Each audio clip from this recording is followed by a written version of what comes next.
For the music, there was 2 firsts in this movie. It was the first time that they used Tin Pan Alley Songwriters, which is a New York-based music publishing company. Oh. And they wrote a lot of the music for Alice in Wonderland, Lady and the Tramp, 101 Dalmatians, Sleeping Beauty, so a lot of the 1950s. When we go into, I think, the 60s, we start to go into Sherman Brothers a little bit more. Oh, okay, cool. And 1950s, they really used Tin Pan Alley a lot. And is that like the generic Disney chorus stuff we're hearing? Cinderella, if you give your heart a chance. No, that's quite a few of just the music. I don't know a whole lot about it. I couldn't find a ton of information on it, but I'm trying to figure out how to explain this. So if we take Moana, for example. So they got Lin-Manuel Miranda, who did the music for Hamilton, and basically they tell him what they want, and then he writes the music and then submits it, and they say yay or nay. So basically, Tin Pan Alley, the way that I kind of read it, is that they were the ones where Disney would go to and be like, hey, we need music, and then they would be like, okay, here's some songs, and Disney would be like, okay, that one, not that one. Oh, that's really cool. Mm-hmm. And it was a group. It wasn't just like 1 or 2 songwriters. It was a group of people working for them. Very interesting. Yeah. And also, this was one of the first uses, not just in animation, but in music in general, of overdubbing vocals. So that thing that we hear where pop musicians are singing over top of themselves or harmonizing themselves or adding little flourishes. This was the first time that that was done in the song Sing Sweet Nightingale. Eileen Woods, who was the voice of Cinderella, was singing harmony with herself, which had never actually really been done before. Sweet, oh sing sweet nightingale, sing. That's so funny. And like you mentioned it while we were watching the film, and I completely forgot about it. I thought it would be more stand out when you mentioned it to me, but I guess we're so used to hearing it these days. Oh, it's in every single song on the radio, right? Yeah. So we just accept it, but it was a big deal at the time. That's crazy. It's kind of neat to know that Disney was not only making big leaps forward in forms of animation and visual effects, but also music and other aspects of it too. Now I have to talk a little bit about fashion. Yay, fashion. Yes, please. Because if Cinderella is known for nothing else, it's known for her beautiful ball outfit. It's iconic. The shoes, the dress, everything about it. So I found this really interesting article on Bright Lights Film Journal by Emmanuel Lugli, which was talking about Christian Dior's influence on Cinderella, and I just thought this was so fascinating. Now, Dior had traveled through the U.S. in 1947 unveiling his new look, which was kind of a revival of the hourglass figure medieval-ish kind of look, with full wide skirts, narrow waist, tight sleeves, and rounded shoulders, which, when you look at Cinderella's ball gown... Ding, ding, ding. Right? Mm-hmm. So it also kind of suited Disney's need of having a fairy tale feel, but without a very specific time frame. Right. And it's very modern when you look at it compared to a lot of the other fashion that's going on in that movie. The pink and white dress that she's wearing before, which I personally do not like. We decide we don't like it. Yeah. So it was argued to be based on another designer called Scia Pirelli, who had a lot of big bows in her work, who was becoming a little outdated at the time. So the idea is that the fairy godmother intervenes and takes Cinderella from being outdated to being the height of fashion. I was thinking on this, that's kind of rude, like, yeah. Disney cutting you down. Get out of here, you. Well, You're I think this is more of a looking back on it thing. I don't think this was a conscious decision. Probably. And then we have other elements of the fashion. For example, the choker necklace was kind of inspired by pinup girl fashion. I really like it. Like, I forgot about it, and watching the film again, I'm like, ooh, yes, girl. Very simple, right? Another aspect that this article brought up is that usually fashion change is sort of the last step in stepping up in society, like a makeover, thinking of My Fair Lady, right? Cinderella already has the manners, accent, and grace of a lady. She doesn't need to change any of that. She's hardworking, so we don't see her as materialistic or anyway, but this fashion is basically confirming what her inner beauty is on the outside, as opposed to changing our appearance to match who we want to be seen as. Right. Which I thought was really interesting. That is nice. And in the fairy godmother sequence, yeah, we do see that. That's the last thing to change is her appearance. And it's sort of just taking the beauty that is inside Cinderella and matching it to her Bringing it exterior. outside. But I thought it was really interesting that a lot of people say that this beautiful ball gown was actually influenced by Christian Dior. I like that. That's really cool little tidbit. Good find. And I've always kind of wondered, because that dress is very out of time, I feel, when I watch it, compared to a lot of the other dresses that are going on there. Right, yeah. This is where we have Eileen Woods as Cinderella. I read an interview on DVDtalk.com with Danielle Henbest interviewing Eileen Woods, and this made me love her so much. So before Cinderella, she had her own radio show. She was a singer, which when you hear her talk, you're like, well, you're trained as a singer, yes. Yep. And she actually traveled and performed extensively for servicemen in army camps, hospitals, and such for the war. Oh, that's so sweet. I know. When they were recording, Walt would watch her expressions and hand movements pretty much every day near the end of recording to kind of put that character into the animation. Creepy. It really does. But I mean that in like they were observing her mannerisms to put into the character, less of like a Just trying to give her a little life. I know exactly what you mean. Yeah. And Walt will come in at the end of the recording sessions and sort of adjust things, and she said that the take that he would adjust was always the one that would end up being used, and she was like, you should come in at the beginning of the day. So I don't have to waste my whole day here. And she said that she recorded for about 2 years off and on doing this. Wow, 2 years. That's a long But time. it seemed pretty sporadic, so she kind of came in throughout. Her father saw the movie and said, I knew I was watching an animated character up there, but it was like looking at my daughter. Oh, that's so nice when they're able to give personal touches to these characters. Mm-hmm. And she didn't officially audition. Oh, no? 2 of her friends asked her to record their demos for songs that they were submitting to the movie Cinderella as composers. So I believe it was Bibbidi Bobbidi Boo, A Dream is a Wish Your Heart Makes, and So This Is Love. So they were submitting demos just to have their songs used in the movie, but Walt really liked her voice. He thought it had this beautiful fairy tale quality, so he called her in and asked her to be Cinderella over the 300 girls that had officially auditioned.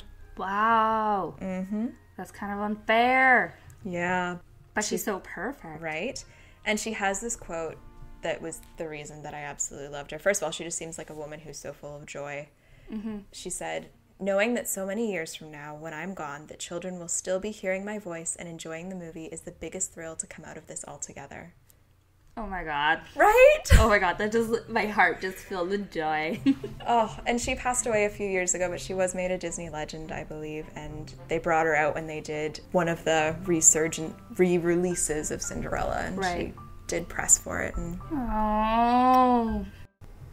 Moving on to the release of Cinderella. Okay, let's do it. So it was released by RKO, and it premiered in Boston, Massachusetts on February 15th, 1950. It cost $3 million to produce. I couldn't find the exact box office for the year it was released. It has made over $260 million in theaters over the years. Wow. And that's just theater releases, so it more than made up for it. Right. And if it hadn't have been successful, the studio would probably have folded at that point. Yes, they were in some serious debt and considering bankruptcy around that time. Mm-hmm. And the success of this one movie through box office, music publishing, and merchandise basically financed the next few Disney studio productions, creating its own distribution company, and it also allowed Disney to enter the world of TV and start building Disneyland. It really just kickstarted everything. Huh? Yeah, it's kind of crazy that way.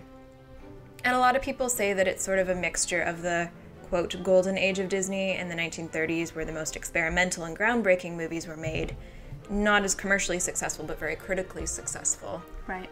And the 1950s, where movies were less groundbreaking or artistic, not as critically acclaimed, but were much more commercially successful. Right. It was released on VHS and Laserdisc in 1988, and this was the first time that it was promoted in stores with a lithograph. Oh, lithographs? Yes, so you know, if you go and pre-order at a Disney store these days, you get a set of limited edition lithographs that you can take home. And this was the first time that they did that. Huh, that's crazy. Yeah. Those must be worth something now, huh? Oh, I can imagine. And can you just quickly tell us what a lithograph is? Lithographs are photographs, still images taken from the film. I don't know if that's clear enough. No, clear enough to me. They're like pictures. Yeah. From the film. High quality. And it was then further released on DVD and Blu-ray in 1995, 1997, 2005, and 2012. It is in the vault currently as of 2017. And fun fact that I did not know, there was a special UK release in 2011 for the royal wedding of Prince William and Catherine Middleton. What? Yeah, there was exclusive art cards and numbers on each case. Why? They're in Britain. This is Because in it's a France. royal wedding, I guess. Doesn't mean... I don't know. I think there was a lot of comparisons between Princess Diana and Cinderella. Oh. Because she wasn't royalty, and then she married a Married prince, in. and then her wedding was a huge deal with this big dress. Oh, So okay. maybe when her son got married, they were like, royal wedding, Cinderella. Yeah. Okay. I don't know. Okay. I just thought that was really funny. It's cute. I like it, but I'm like, I don't understand where the connection is. Yeah. But that's fine. It was nominated for 3 Oscars, but won a total of 0. No. Best Sound, Best Musical Score, and Best Original Song, which was Bibbidi Bobbidi Boo. Really? They nominated that one? Yes, they did. Huh. Not my choice. All right, so now that we've done the release, let's talk about some of the things that Cinderella has inspired. So there were 2 direct-to-video sequels, Cinderella 2, Dreams Come True. Okay, I like that one. I know everyone hates it, but I love it. Full disclosure, I've not seen either of these. Oh my gosh, it's so good. Cinderella 3, A Twist in Time, was released in 2007. That's 2007. recent. Like, I mean, 10 years ago, but that's still much more recent than I would have thought. Oh wait, am I thinking of the third one? There's one where Anastasia falls in love, and I love that one. Maybe it's the third one. I have no idea. I can't help The you. one where Anastasia falls in love. That's a good one. Okay. You heard it here first.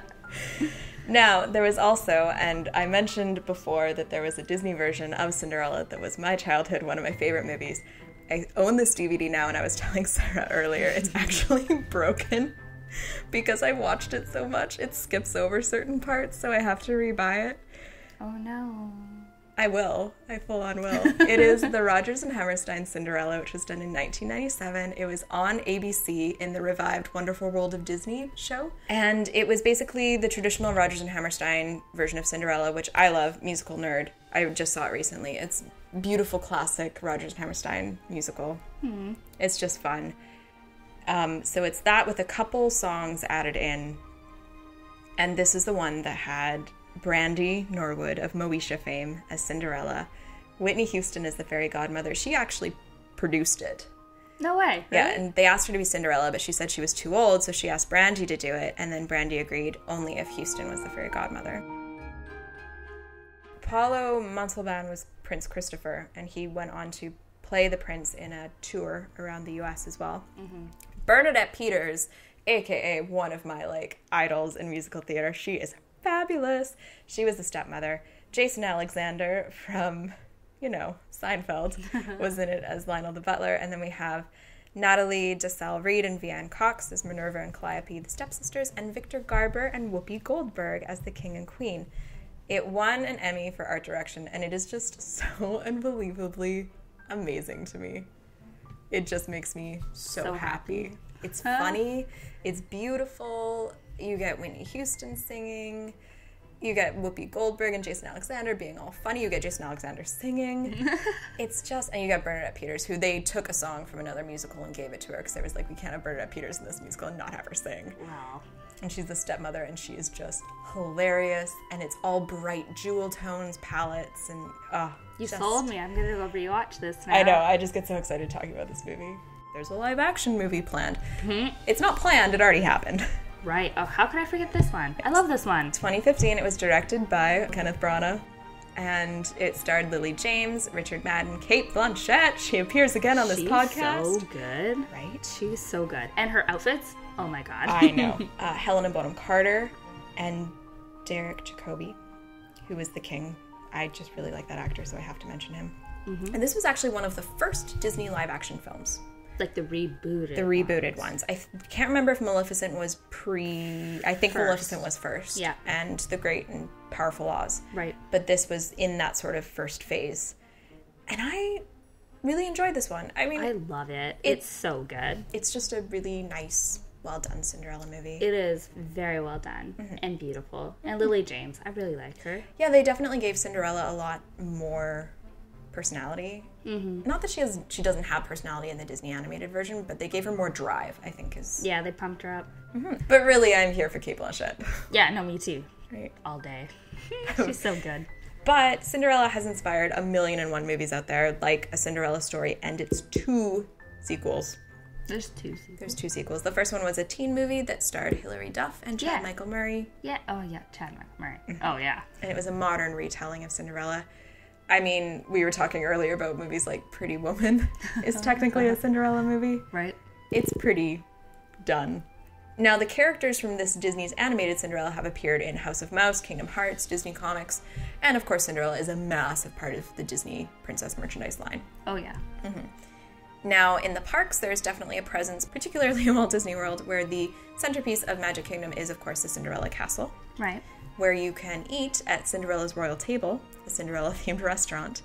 You can also get married in a Cinderella coach at the Disney parks, and of course you can meet Cinderella and quite a few of her friends. Right.